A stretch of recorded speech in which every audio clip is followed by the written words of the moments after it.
What is a Section 4 exemption? As previously discussed, Section 4 is a statutory exemption from the registration requirement.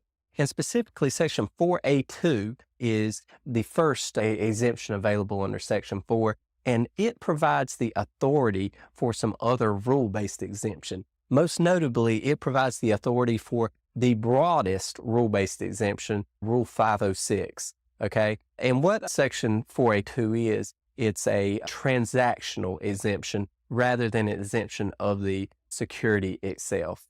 Okay. So it allows for the sale of securities just in that transaction, that any resale of the securities would be restricted securities. That is, they would have to go through the registration process if they were to be resold.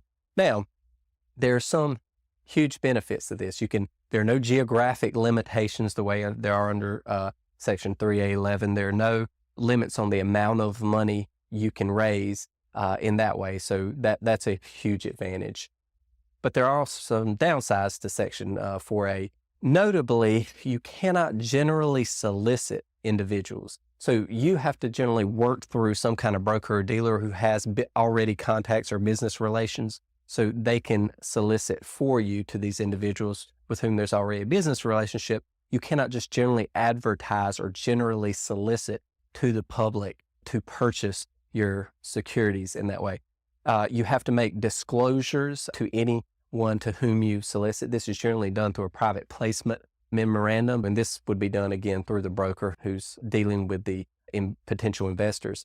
Any potential investors have to meet a sophistication requirement. That is, they have to have a certain level of knowledge or sophistication, oftentimes measured by wealth, or their career path or orientation can also provide sophistication as well.